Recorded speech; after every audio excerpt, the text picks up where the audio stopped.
Vamos chegando agora, começando mais uma semana do nosso Conexão ND, hoje excepcionalmente na segunda-feira, né? Moacir Pereira volta na próxima semana, mas nós vamos dar sequência aqui ao que nós começamos, o bate-papo que a gente começou na quarta-feira passada, falando um pouco de geopolítica. O que é isso, né?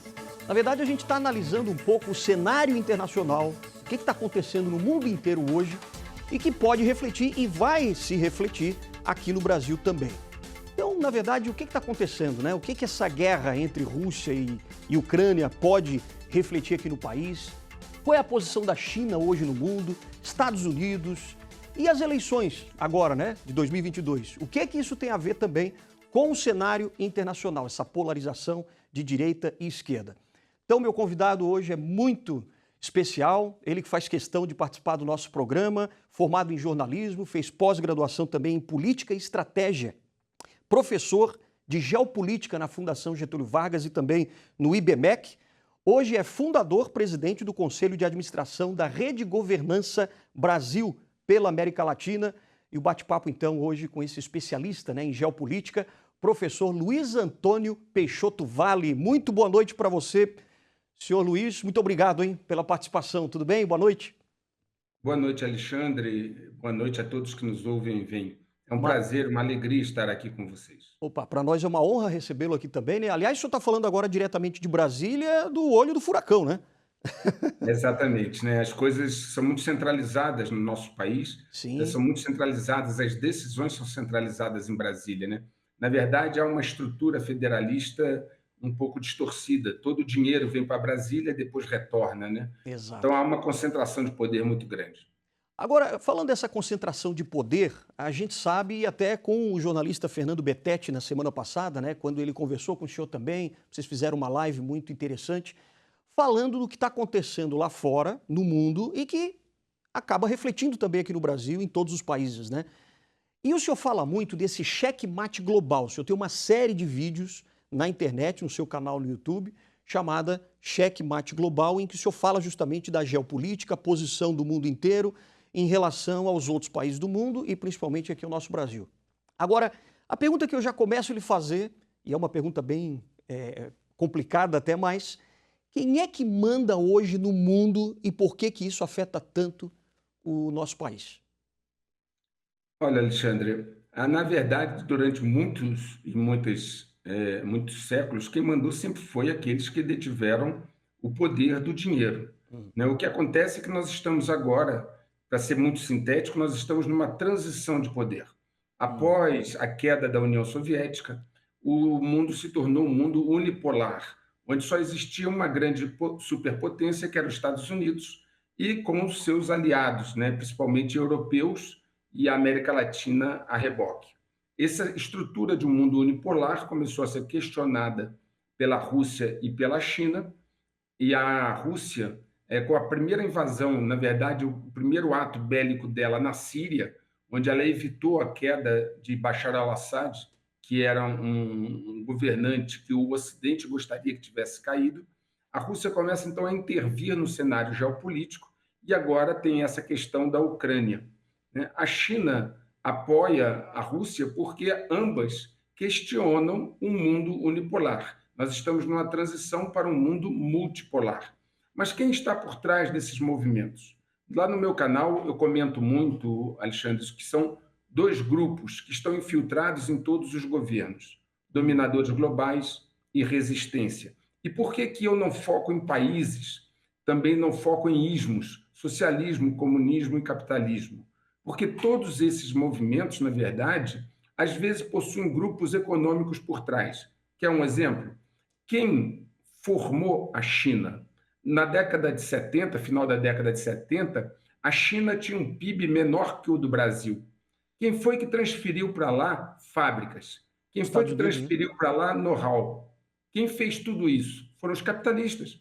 Foram os capitalistas que construíram o poder chinês. E que até hoje, eu mostro lá no meu canal, que até hoje as grandes empresas americanas transferem tecnologia sensível para o exército chinês.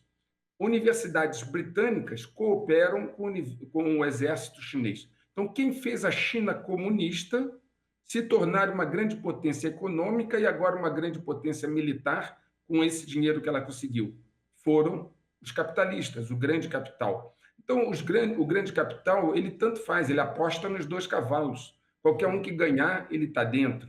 Okay? Então, por isso que lá no meu canal eu mostro o jogo de uma perspectiva mais alta, mais elevada, não com ismos, mas mostrando quem são os jogadores, seu modus operandi e onde eles desejam chegar. É importante ter essa visão do jogo. Existem dominadores globais infiltrados em todos os governos, inclusive na Rússia e na China. Por exemplo, na China agora nós estamos tendo uma grande disputa pelo poder dentro do Partido Comunista Chinês. E são esses dois grupos que disputam. E como eles se organizam, por exemplo, os dominadores globais? Através de estruturas financeiras, de fundos de investimento que são donos de praticamente 98% das 500 maiores empresas do mundo. Puxa. São fundos de investimento, Alexandre, para se ter uma ideia, como o BlackRock, como o Vanguard, como o State Street, como o FMR. Para se ter uma ideia, o BlackRock administra de 12 a 15 trilhões de dólares de ativos. O supercomputador do BlackRock, o Aladdin, administra a carteira do BlackRock e administra a carteira de outros fundos. Só o Aladdin, Alexandre, administra 30 trilhões de dólares. Nossa Para você Senhora. ter uma ideia, maior que o PIB dos Dos Estados Estados Unidos. Unidos. Puxa. Então, é um poder econômico brutal na mão de muito poucas pessoas. Fundos de investimento com esse poder praticamente decidem, como eles fazem parte do board, do conselho de administração das grandes empresas, eles praticamente decidem o que vai acontecer. E como isso influencia a nossa vida, para finalizar e ser bastante sintético. Por exemplo, no Réveillon de 2019 para 2020, provavelmente você estava na sua casa feliz e tranquilo, imaginando um 2020 maravilhoso. As projeções econômicas eram excelentes, Sim. se falava num crescimento a nível mundial, e 3 meses depois, já em março, né, toda essa perspectiva estava frustrada. E isso, um detalhe, Alexandre, independente da vontade do governo brasileiro. Tanto que o governo brasileiro foi contrário às medidas iniciais e ele foi simplesmente atropelado. E apenas 3, 4, 5 meses depois, estavam todos usando máscara, todos seguindo lockdown. Aqui em Brasília, nós tínhamos, inclusive, o horário para nos recolhermos em casa às 22 horas. Isso por quê? Uma agenda externa, que nós chamamos um catalisador, ok? Que foi colocado e influenciou a sua vida pessoal. Então, aqueles que pensam que a geopolítica, que essas agendas mundiais, que essa disputa de poder não influencia as suas vidas, naturalmente podem ver neste exemplo que isso não procede. Não existe, Alexandre, e aqueles que nos ouvem e veem, não existe transição de poder pacífica na história da humanidade. Seja o Império Romano, seja o Império Britânico, sempre que houve transição de poder, houve fricção, houve disputa, houve tensão. E nós estamos agora no início de uma travessia, de uma transição de poder, que obviamente vai causar mais e mais tensão a cada dia. Entender isso e saber lidar com isso e tomar medidas acautelatórias é fundamental. O senhor acha que, por exemplo, a pandemia, né, da Covid-19, foi utilizada essa guerra biológica, por exemplo, para poder até tirar o poder dos Estados Unidos? O senhor acredita nessa, muita gente fala, né, em teoria da conspiração, e até assim, essa união para poder tirar o Donald Trump como um presidente de direita dos Estados Unidos? O que o senhor acha disso? Olha, está bem sedimentado o entendimento de que essa questão de saúde, como você colocou, ela não surgiu naturalmente, né? Isso está bem investigado, quem procurar irá encontrar as evidências. Dentro de geopolítica, você produz catalisadores, que são eventos de grande proporção, capazes de causar medo e ansiedade nas pessoas, ok? Por que isso? Porque esse medo e essa ansiedade permite que as pessoas saiam do seu estado natural, cedam em coisas que normalmente não cederiam. Catalisadores criam pré-condições e essas pré-condições favorecem, então, uma solução extraordinária, que não é ordinária. Em geopolítica, você cria uma situação, espera a reação e oferece uma solução. Essa é a equação que se faz. Então, catalisadores são guerras, atentados terroristas, problemas de pandemia, cyberpandemia, como o Klaus Schwab vem propagando, o chefe do Fórum Econômico Mundial. Esse seria o grande Tudo reset, né? O grande reset. isso, The Great Reset, a grande reinicialização, que foi capa, inclusive, da Time, a The Economist, todos eles têm deixado isso muito claro, que eles estão procurando uma grande reinicialização, Alexandre. Uma reinicialização do contrato social, uma reinicialização de costumes, uma reinicialização do sistema financeiro. Porque, por exemplo, para dar um exemplo, agora os Estados Unidos atingiu, no início de outubro, uma dívida de 31 trilhões de dólares. 31 trilhões é apenas o governo. Se você considerar corporações, etc., chega a 92 trilhões de dólares. Nossa Uma Senhora, dívida que é impagável, sem dúvida. certo? Então, problemas extraordinários pedem soluções extraordinárias. Não é? E nós estamos vivendo uma guerra de quinta geração, Alexandre. Há 4 décadas estamos vivendo uma guerra de quinta geração, que não é exatamente como as pessoas lembram de uma guerra convencional. Uma guerra de quinta geração envolve ataques informacionais, controle de narrativa, ataques cibernéticos, uma série de outros, cooptação de elites, envolve uma série de outros instrumentos onde o aparato militar é o último a entrar em ação. Então, é um jogo, no meu canal eu explico o jogo, como ele é, quem são os protagonistas e como ele funciona, onde estão operando interesses de 2 grupos nos vários governos que estão, nesse momento, digladiando na cena mundial. Agora, para o pessoal de casa entender melhor, por exemplo, quando o senhor fala do BlackRock, né, que é aquele grande fundo de investimento, tem várias grandes empresas que nós conhecemos e que fazem parte desse grupo, certo? Dá para Certo? dizer que empresas são essas? Sim, você pode pegar a lista da SP500, Hum, 98% daquelas empresas pertencem à Vanguard, State Street e BlackRock. Você pode pegar desde uma Intel até o Google, né? Você pode uhum. varrer aí as Big Techs, você pode varrer as principais empresas do mundo, inclusive da área farmacêutica, que promoveram o catalisador da saúde, são Sim. todos eles controlados pela Vanguard, State Street e BlackRock. Caramba. A Pfizer, por exemplo, dizem até que ela é controlada por um grande grupo de comunicação nos Estados Unidos, Sim, que também é controlado pelo Vanguard. que E também é. grandes bancos também, como o Bank of America, são controlados pela Vanguard. Ou Se seja, você você não vê fizer uma assim, pesquisa, claro, não, sim, você não vê assim que, mas a farmacêutica, ela analisou e fez, por exemplo, fabricou, produziu uma vacina realmente para salvar a humanidade e tudo mais. Dentro disso tem uma narrativa, né? Não é bem assim. é natural, é um catalisador, né?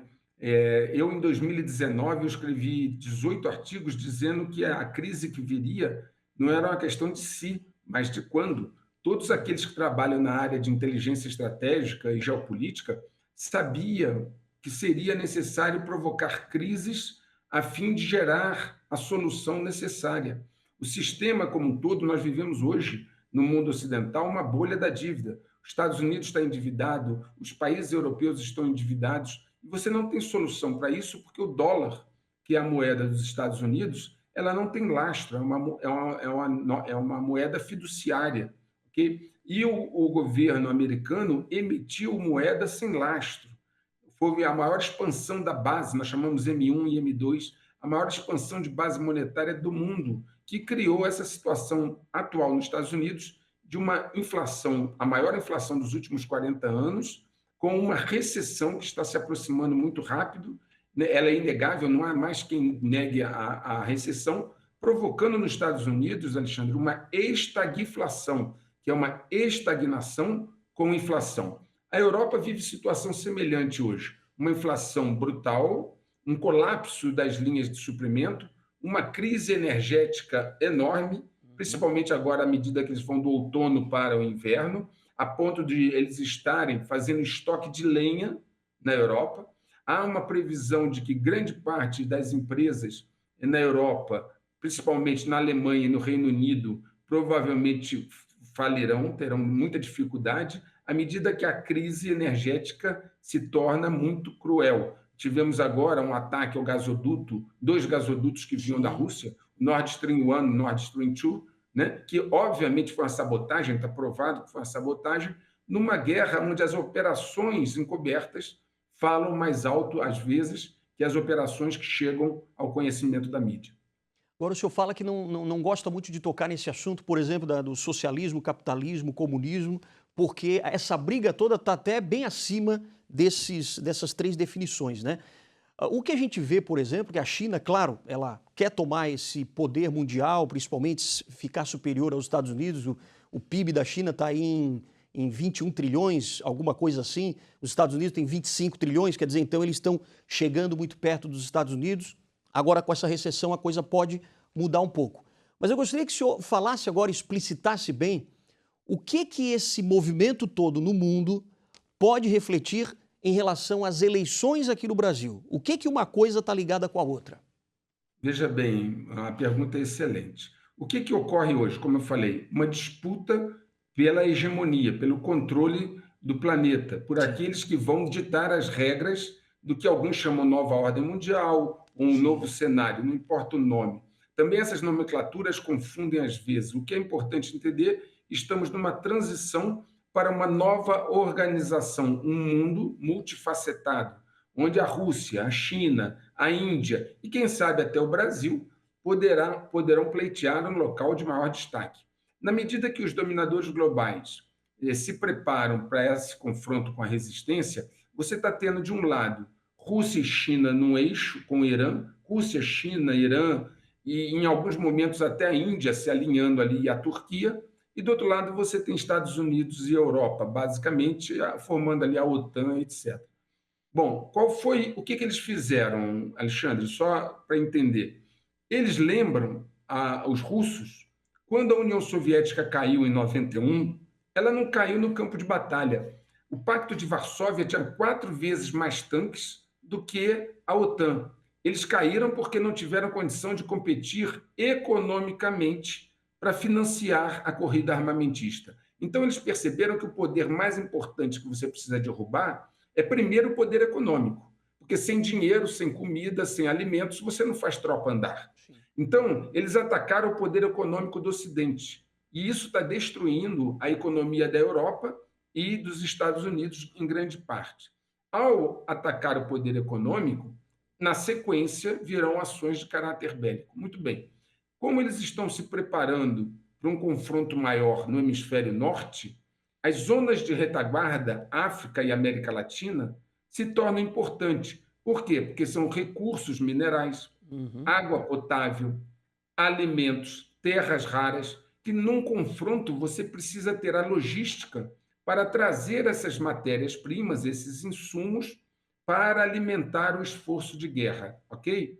Muito bem, dentro desse conceito, a América Latina, então vamos deixar um pouco a África lá, a América Latina se tornou muito importante e se criou uma agenda, uma estratégia de trazer a América Latina para o lado dos dominadores globais através da introdução de governos de esquerda. Então, abaixo do Rio Grande, começou a tudo se tornar esquerda. México é um governo de esquerda, Nicarágua, Colômbia, Venezuela, Bolívia, Peru, Chile, Argentina. Dentro da América Latina, então, quem ficou, Alexandre? Ficou o Brasil. Brasil, Exato. okay? Que, apesar de ser um país, é mais da metade da América Latina, Sim. em PIB, em população, em território. Ok? Então, o Brasil hoje é a bola da vez. Eles precisam, os dominadores globais, eles precisam conquistar o Brasil. E como o Biden, nos Estados Unidos, é um satélite, é uma peça dos dominadores globais, Hum? está ocorrendo o inverso do que ocorreu em 64. Em 64, os Estados Unidos apoiava, né, a queda de qualquer coisa de esquerda, apoiava a direita Sim. na década de 60. Hoje está ocorrendo o inverso. Nós vemos o governo Biden declarando que apoia governos de esquerda e quer se Isso aproximar da Colômbia, do sim, México e, inclusive, fazendo manifestações, como eu coloquei já, na sim. semana que antecedeu a eleição, na segunda, terça e quarta, 3 manifestações, né, seja do do Departamento de Estado, seja da Casa Branca e seja do Senado americano, dizendo que as eleições no Brasil iam ser vigiadas, iam ser monitoradas, né, que não poderia nada que houvesse sentido de golpe, porque eles romperiam relações com o Brasil. Na Uhum. verdade, o plano era que houvesse a definição no primeiro turno, eles reconheceriam imediatamente o governo do candidato que Do seria eleito. ex-presidente Lula, né? Exatamente. E com reconhecimento imediato, qualquer questionamento à eleição seria considerado um golpe. E aí provocaria a ruptura das relações com os Estados Unidos. Então você veja, Alexandre, como as coisas mudaram. Nós estamos agora, nesse momento, numa conquista da América do Sul para agendas de esquerdas apoiadas pelos dominadores globais que dominam os Estados Unidos, dominam a França através do Macron, dominam o Reino Unido, dominam o Canadá através do Trudeau, dominam a Alemanha através do Scholz. Sim. Enfim, os dominadores globais, os governos que eles dominam, apoiam essa agenda. Okay? Veja como o Macron sempre se insurge contra o Brasil. Sim. Né? Isso é bem claro, eu acho, para todos. A China também apoia, já declarou que apoia a candidatura do ex-presidente Lula, né? Sim, ela naturalmente ela seria incoerente se não o fizesse, né? Exato. Seria estranho, né? Porque ela tecnicamente é um país comunista, que não é o caso da Rússia. A Rússia, muitas pessoas pensam que a Rússia, confundem a Rússia com a União Soviética. A Uhum. Rússia não é um país comunista, tem propriedades privadas normais, tem empresas normais. O Putin foi eleito em sucessivas eleições, não vou entrar no mérito se as eleições foram fraudadas ou não, se foram manipuladas ou não, porque o Ocidente é campeão nisso aí também, né? Nós Claro. vimos lá a eleição do Biden, estamos vendo essa. Tá Então, não certo. é nisso que eu estou falando apenas que a Rússia, tecnicamente, não é um país comunista. Inclusive, o partido que está no poder, Rússia Unida, se eu não me engano, né, não é o Partido Comunista. O Partido Comunista lá é o segundo ou terceiro em representatividade. Bom, daqui a pouquinho eu vou continuar aqui o papo com o senhor, professor Luiz Antônio Peixoto Vale, mas daqui a pouquinho, depois do intervalo, a gente vai aprofundar um pouco mais também, principalmente sobre essa questão da pandemia. E será que realmente vai ter uma guerra cibernética daqui para frente? A gente volta a falar daqui a pouquinho.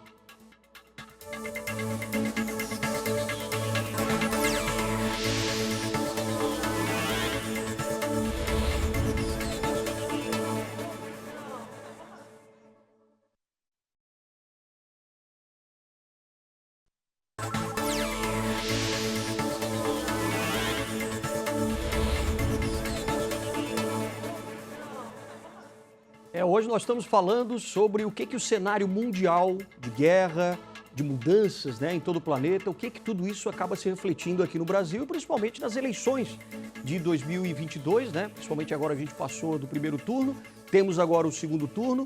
Professor Luiz Antônio Peixoto Vale, que é professor de Geopolítica, muito obrigado mais uma vez pela sua participação aqui, né? A gente está nesse bate-papo bastante complexo até, porque tem muita gente que não entende muito dessa questão da geopolítica e como isso afeta a nossa vida, né? Agora há pouco o senhor falou desses grupos dominadores, temos a China, temos a Rússia, vários que querem tomar o poder em todo o planeta, por isso fala-se nessa nova ordem mundial, principalmente pela tomada da esquerda em vários países, a gente já vê aqui a América Latina quase toda tomada, falta o Brasil, por isso o interesse, né, de que o ex-presidiário ou ex-presidente da República seja de novo presidente do país.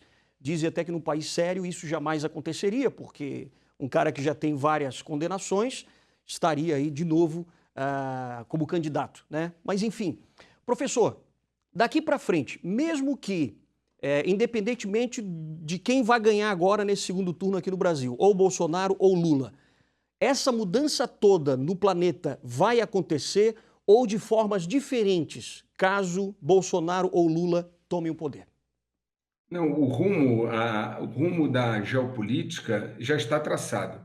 Por exemplo, todos nós, como sociedade, fomos conduzidos a uma alta dependência da tecnologia. Sim. Né? Por exemplo, estamos aqui fazendo essa entrevista online, né? Mas no passado, virtualmente. No passado, eu estaria aí presencialmente. Sim. Veja bem, à medida que todos nós nos tornamos muito dependentes da tecnologia, para trabalhar, para nos comunicarmos, etc., nos tornamos também muito vulneráveis. Imagine, Alexandre, uma falta de energia elétrica durante 3 dias apenas, não é? Um colapso da rede de energia. A Homeland Security, que é a agência que cuida da segurança interna dos Estados Unidos, a preocupação número um deles é um ataque de pulso eletromagnético que derrube o sistema de energia elétrica dos Estados Unidos. Por quê? Porque com isso ninguém trabalha, ninguém saca dinheiro, os distúrbios começam no dia seguinte. Aqueles que quiserem pesquisar, lembrem-se lá do furacão Katrina, né? Em New Orleans, o que aconteceu lá, né? Foi uma desordem total. Então, à medida que nós estamos nessa situação, nos tornamos vulneráveis. E os dominadores globais têm uma agenda de catalisadores para implantar.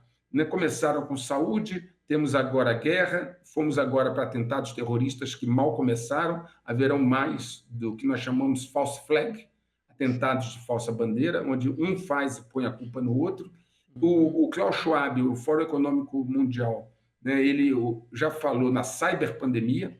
O que é a cyberpandemia? É a introdução, através dos computadores e do celular, de um vírus, né, que faça paralisar todos os computadores e todos os celulares. Isso é muito fácil, porque praticamente todos os softwares têm uma porta do fundo, chamada uma backdoor, né, que você tem aplicativos funcionando em todos eles que podem trazer, naturalmente, problemas. Aqueles que quiserem pesquisar, pesquisem sobre os ataques do ano passado da SolarWind, que eles penetraram no Pentágono, penetraram no Departamento do Tesouro americano, no Departamento de Energia. Então, nós estamos, nesse momento, Alexandre, vendo apenas o desenrolar de uma guerra de quinta geração que está toda programada para seguir o roteiro, seja esse roteiro de ataques, cyberataques e ataques de catalisadores, seja uma política maior do dividir para governar. Observe, Alexandre, como na América Latina e nos Estados Unidos foi implantada uma política de dividir para governar. Pretos contra brancos, ricos contra pobres, hétero contra homo. Quando um país fica dividido, ele fica enfraquecido, portanto, muito mais vulnerável. E aí, quando a gente percebe que o Brasil está tendo vários indicadores econômicos muito bons, principalmente em relação a todo o restante do planeta, né, que agora sofreu bastante, tanto com a pandemia, quanto com a guerra e quanto com a seca também que houve agora nesses últimos 2 anos. Quer dizer, nós tivemos e estamos tendo essa crescente na economia. Como é que você vê agora esse cenário internacional de querer dominar o Brasil? Claro, nós temos aí todo esse arcabouço de minérios, de riqueza natural aqui, de água, energia, etc. E ao mesmo tempo que existe essa resistência por parte da direita aqui no Brasil de querer manter o país crescendo nesses níveis e que vem crescendo. O que o senhor acha disso que está acontecendo? Olha, no Brasil, a sua população, a maioria, obviamente, é majoritariamente conservadora. Isso você vê na rua, é impossível se pensar num resultado como aconteceu no primeiro turno. Agora, veja bem, não vamos confundir duas coisas. Conservador é uma coisa, bolsonarista é outra. Bolsonarista é adepto de um conceito, como o lulista é adepto de outro conceito no polo oposto. Mas a grande maioria da população brasileira, mesmo não sendo bolsonarista, é conservadora. Então, essas pessoas querem manter as tradições, querem manter o conceito de família, de religião, enfim, tudo aquilo que embasa uma sociedade, ok?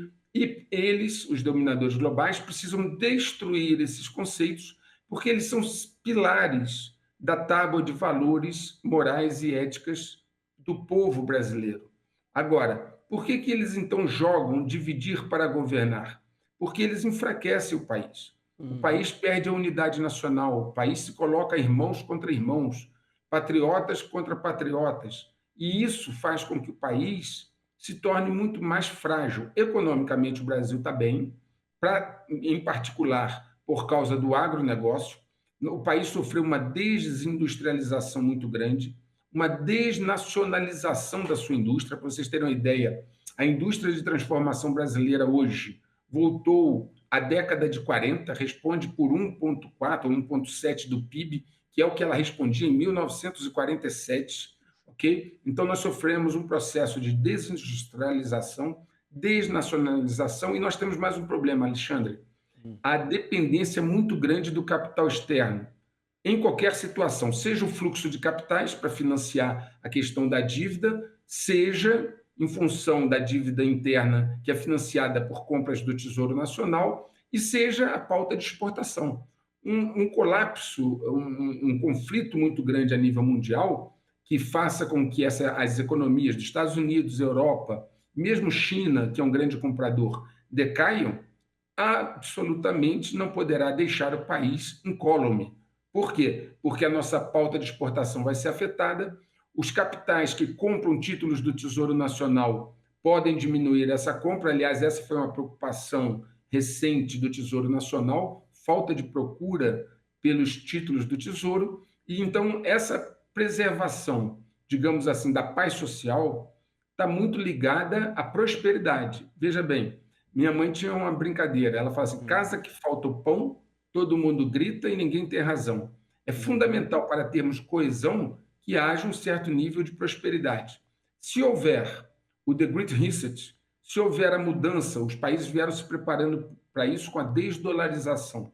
Se esses países que desdolarizaram suas economias e acumularam reservas em ouro, né, estiverem juntos na nova reinicialização, com base numa nova moeda calcada em commodities, como a Rússia já propôs, a Rússia propôs e a China já propuseram, né, uma nova moeda mundial para substituir o dólar dos Estados Unidos, calcada, lastreada em commodities, ok? Seja ouro, petróleo, o que for.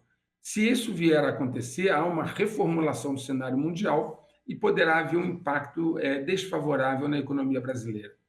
Agora, como é que você acha que os brasileiros podem, então, se defender disso que pode vir a acontecer e que deve acontecer?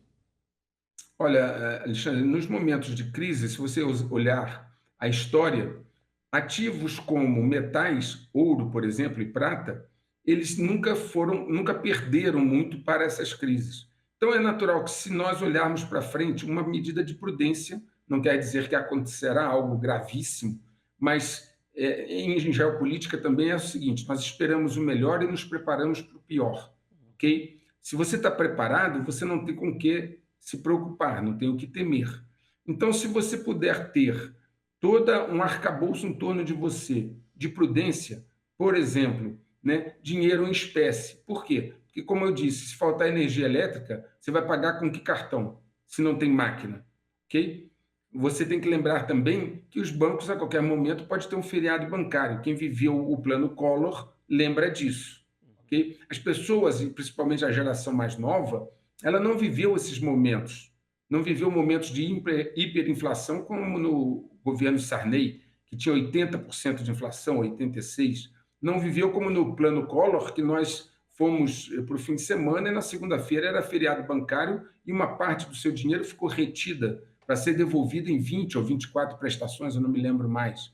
Então, é prudente ter dinheiro em espécie, colocar uma parte das suas economias em metais ou imóveis, né, que tenham uma escritura, uma posição de valorização adequada, e manter, naturalmente, um pouco de comida e água potável, porque esses momentos a gente nunca sabe em que momento pode acontecer.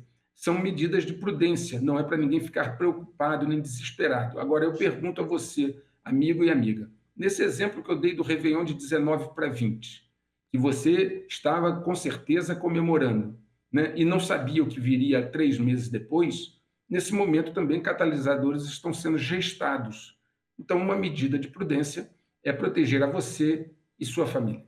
Por isso que quando muitas pessoas acham que, não, mas houve essa pandemia, então parece, né? Tem muitos historiadores que dizem assim, poxa, isso foi tudo um grande fake, foi tudo uma grande armação para controlar as pessoas. Basicamente, é isso? O senhor concorda com isso? Olha, na área de psiópsia, operações psicológicas, uma coisa fundamental na engenharia social é você deixar a população-alvo, né, desequilibrada, desestabilizada. E como é que você desequilibra e desestabiliza pessoas? Tirando delas a segurança, né? Principalmente naquela pirâmide de Maslow, as questões básicas da vida, né? A questão da comida, da certeza de poder comer, a certeza de ter um emprego, a certeza de ter uma renda. segurança pública, segurança a questão física. Quando Uhum. você retira isso das pessoas, elas tendem a se desestabilizar. E ao se desestabilizar, entrar em processos de ansiedade e medo, elas tendem, Alexandre, a ceder. É da natureza humana. O ser humano cede quando ele tem a sua segurança, o seu raio, a sua área de segurança afetada. Entendi. Então, todos os catalisadores têm esse objetivo único, Alexandre: Professor, fragilizar pessoas, colocá-las fora da sua zona de conforto, para que depois elas paguem um preço para voltar para a zona de conforto. perfeito. Professor, eu gostaria de passar horas aqui conversando, mas com certeza a gente vai lhe convidar novamente para a gente analisar ainda mais o que está acontecendo no mundo inteiro.